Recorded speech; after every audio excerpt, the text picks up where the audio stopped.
സർക്കാരിൻ്റെ ഫണ്ടൊന്നും എടുക്കില്ല. അത് മാനേജ്മെൻറ്റ് സാധാരണഗതിയിൽ ചെയ്യേണ്ട കാര്യങ്ങൾ മാനേജ്മെൻറ്റിൻ്റെ ഫണ്ട് ഉപയോഗിച്ച് തന്നെയാണ് എല്ലാ സ്കൂളുകളിലും ചെയ്യേണ്ടത്. അത് ചെയ്യുന്നതിൽ മാനേജർ കൃത്യവിലോപം വരുത്തിയതിനെ തുടർന്നുണ്ടായ ഒരു അപകട മരണമാണ് അവിടെ നടന്നതെന്നുള്ള കണ്ടെത്തലുകൾ ഉണ്ടായിട്ടുണ്ട്. അത് സംബന്ധിച്ച് അവർ കൃത്യവിലോപം നടത്തിയതായിട്ടും പോലീസും ആ ഒരു രീതിയിൽ തന്നെയാണ് കേസെടുത്ത് മുന്നോട്ട് പോയിട്ടുള്ളത്. അപ്പോൾ സാധാരണഗതിയിൽ ഇത്തരം സ്ഥലങ്ങളിൽ കുട്ടികളുടെ സുരക്ഷയും അതുപോലെ തന്നെ അവിടുത്തെ അധ്യാപനത്തിലും വീഴ്ച വരുത്തിയതിനെ തുടർന്ന് സ്കൂളുകളിൽ DEOയ്ക്ക് വിദ്യാഭ്യാസ വകുപ്പ് ഡയറക്ടർക്ക് സ്കൂള് മാനേജരെ അവിടുന്ന് മാറ്റി വിദ്യാഭ്യാസ ഓഫീസറെ ചുമതലപ്പെടുത്തിയിരിക്കുന്നു. സാധാരണ ഒരു മാനേജർ മറ്റുള്ള എയ്ഡഡ് സ്കൂളിൽ ചെയ്യുന്നത് പോലെ തന്നെ ഈ DEOയ്ക്കും മാനേജർ എന്ന നിലയിൽ അവരുടെ കർത്തവ്യവും ചുമതലയും നിർവഹിക്കാവുന്നതാണ്.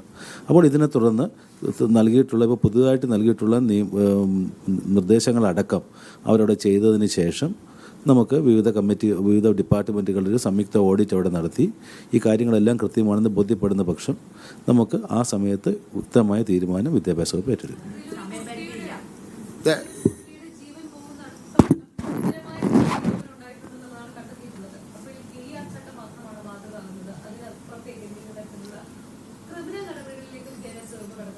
ഇല്ല, പോലീസ് കേസെടുത്തിട്ടുണ്ട്. മനഃപൂർവ്വമല്ലാത്ത കൊലക്കുറ്റത്തിന് ക്രിമിനൽ നമുക്ക് കേസെടുക്കാനുള്ള വകുപ്പില്ല. വകുപ്പിൻ്റെ പരാതിയുടെ അടിസ്ഥാനത്തിലാണല്ലോ കേസെടുത്തിരിക്കുന്നത്. അവിടെ പോലീസ് കേസെടുത്തിരിക്കുന്നതെല്ലാം അങ്ങനെ തന്നെയാണല്ലോ.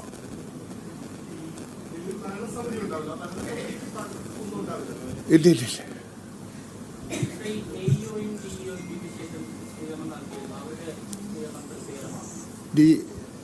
DEOയ്ക്കാണ് കൊടുത്തിരിക്കുന്നത്.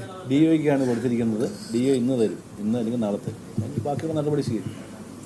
നമ്മൾ ഒരുപാട് അങ്ങ് ധൃതി കാണിക്കണ്ടേ? ഇതിൻ്റെയൊക്കെ ഒരു സമയക്രമമൊക്കെ ഉണ്ടല്ലോ.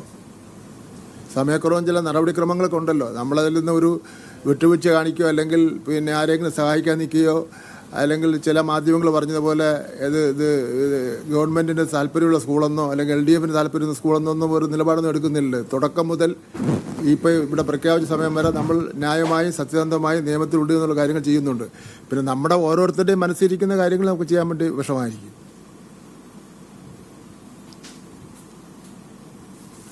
ഞാൻ ഈ അടുത്തൊന്നുകൂടെ വേണമെങ്കിൽ വായിക്കാം.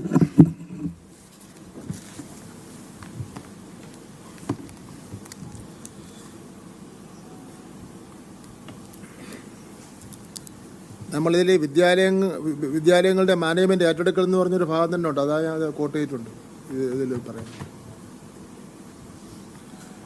ഇത് കൂടാതെ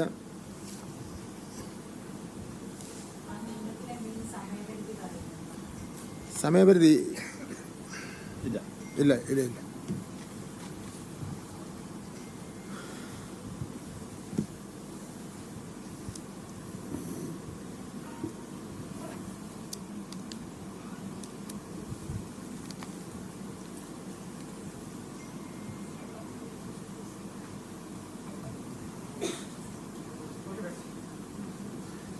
വേറെ എന്തെങ്കിലുണ്ടോ?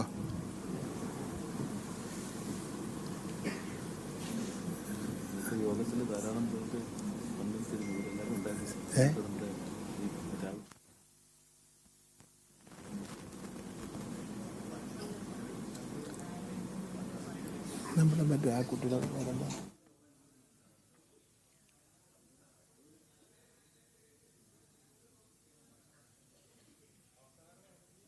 കൊല്ലം തേവലക്കര സ്കൂളിലെ 8ാം ക്ലാസ് വിദ്യാർത്ഥി മിഥുന്റെ മരണത്തിൽ ഇപ്പോൾ നടപടിയിലേക്ക് കടന്നിരിക്കുകയാണ്.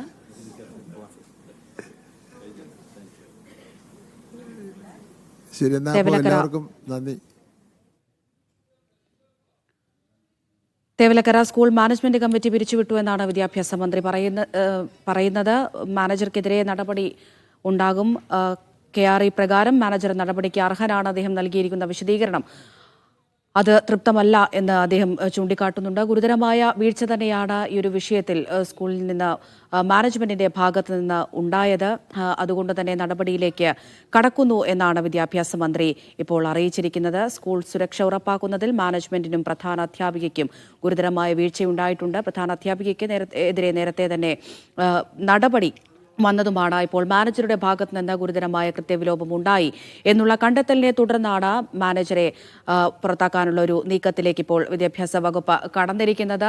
തേവലക്കര സ്കൂളിൽ നിന്ന് ലിജോ റോളൻസ് ചേരുന്നുണ്ട്. ലിജോ, ഇപ്പോൾ മാനേജർക്കെതിരെ നടപടി വന്നിരിക്കുന്നു. മാനേജ്മെന്റ് പിരിച്ചുവിട്ടുകൊണ്ടുള്ള ഒരു തീരുമാനത്തിലേക്ക് വിദ്യാഭ്യാസ വകുപ്പ് എത്തിയിരിക്കുകയാണ്. മാനേജ്മെന്റിന്റെ പ്രതികരണം എന്തെങ്കിലും നമുക്ക് അവിടെ നിന്ന് സ്കൂളിൽ നിന്ന് ലഭ്യമാകുന്നുണ്ടോ?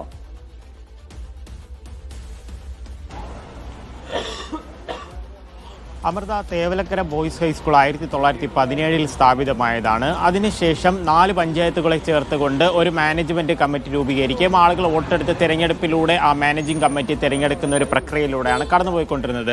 പക്ഷേ ഒരു അപകടമുണ്ടായി. അതിൽ വിദ്യാഭ്യാസ വകുപ്പ് കാരണം കാണിക്കൽ നോട്ടീസ് നൽകിയിരുന്നു. ആ നോട്ടീസ് നൽകിയതിന് പിന്നാലെ യാതൊരു തരത്തിലുള്ള വീഴ്ചയും സ്കൂളിൻ്റെ ഭാഗത്തുനിന്ന് ഉണ്ടായിട്ടില്ല എന്ന് കാണിച്ചുകൊണ്ടായിരുന്നു മാനേജിംഗ് കമ്മിറ്റി അതിന് മറുപടി നൽകിയിരിക്കുന്നത്. ആ മാനേജിംഗ് കമ്മിറ്റിയുടെ മറുപടിയെ തീർത്തും തള്ളിക്കൊണ്ടുള്ള ഒരു നടപടിയാണ് ഇപ്പോൾ വിദ്യാഭ്യാസ വകുപ്പ് എടുത്തിരിക്കുന്നത്. അതായത് മാനേജറായ ആർ തുളസീധരൻ പിള്ളയെ അയോഗ്യനാക്കിയതിനോടൊപ്പം തന്നെ സ്കൂൾ മാനേജിംഗ് കമ്മിറ്റിയെ മാറ്റിയിരിക്കുകയാണ്. സർക്കാർ സ്കൂൾ ഏറ്റെടുക്കാനുള്ള ഒരു നടപടികളിലേക്ക് കടക്കുന്നുവെന്ന് പറയുന്നത്. അതായത് സ്കൂൾ നൽകിയ വിശദീകരണങ്ങളൊന്നും തന്നെ തൃപ്തികരമല്ല എന്നുള്ളത് വ്യക്തമാക്കിക്കൊണ്ടൊരു നടപടിയിലേക്കാണ് കടക്കുന്നത്. ഈ തുളസീധരൻ പിള്ളയാകട്ടെ ഈ CPM-ന്റെ ലോക്കൽ സെക്രട്ടറി ആയിട്ട് പ്രവർത്തിക്കുന്ന ഒരാളാണ്. അതായത് വർഷങ്ങളായി CPM-ന്റെ അധീനതയിൽ വളർന്ന അത്തരത്തിലൊരു മാനേജിംഗ് കമ്മിറ്റിയുടെ അധീനതയിൽ തന്നെ വരുന്ന ഒരു സ്കൂൾ മാനേജിംഗ് കമ്മിറ്റിയാണ് തേവലക്കര ബോയ്സ് ഹൈസ്കൂളിനെ സംബന്ധിച്ചിടത്തോളം ഉള്ളത്.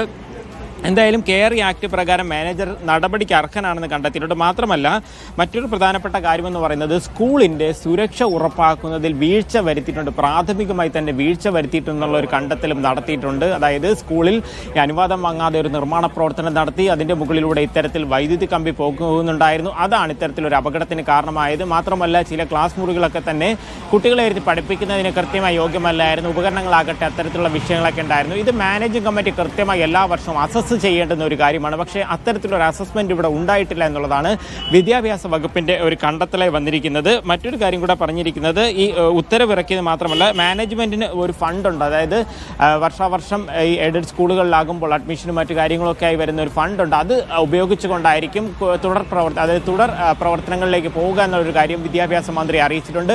അധികം വൈകാതെ തന്നെ ഈ മാനേജിംഗ് കമ്മിറ്റി, അതായത് സ്കൂൾ മാനേജറായിട്ടുള്ള തുളസീധരൻ പിള്ളയുടെ ഒരു പ്രതികരണം വരുമെന്ന് പ്രതീക്ഷിക്കുകയും ചെയ്യുന്നു. അവരെന്തായാലും ഈ നേരത്തെ വിശദീകരണമൊക്കെ കൃത്യമായി കൊടുക്കുകയും സ്കൂളിൻ്റെ ഭാഗത്ത് നിന്ന് ഇതിൻ്റെ കുടുംബത്തെ സഹായിക്കുന്നതിനുള്ള കാര്യങ്ങളൊക്കെ സ്വീകരിക്കുകയും ചെയ്തിട്ടുണ്ടായിരുന്നു. ഒരുപക്ഷെ ഇത്രയും ഒരു നടപടിയിലേക്ക് കടക്കില്ല എന്നുള്ളൊരു കാര്യം തന്നെയാണ് സ്കൂൾ മാനേജിംഗ് കമ്മിറ്റി തീരുമാനിച്ചിരുന്നത്. പക്ഷേ അതുണ്ടായില്ല. ഇപ്പോൾ സർക്കാർ സ്കൂൾ ഏറ്റെടുക്കാൻ, അതായത് ഇതുവരെയും 4 പഞ്ചായത്തുകൾ ചേർന്നുള്ള ഒരു മാനേജിംഗ് കമ്മിറ്റി നയിച്ചുകൊണ്ടിരുന്ന, മുന്നിലേക്ക് കൊണ്ടുപോയിക്കൊണ്ടിരുന്ന ഒരു സ്കൂള് സർക്കാർ ഏറ്റെടുക്കാൻ ഒരു തീരുമാനമുണ്ടായിരിക്കുന്നു. ഇതിൻ്റെ അപകടം അതിനുശേഷം നടത്തിയ പരിശോധന, വിദ്യാഭ്യാസ വകുപ്പ് പലതരത്തിലുള്ള പരിശോധനകൾ നടത്തി അതിനുശേഷമാണ് ഇത്തരത്തിലൊരു നടപടി സ്വീകരിച്ചിരിക്കുന്നത്.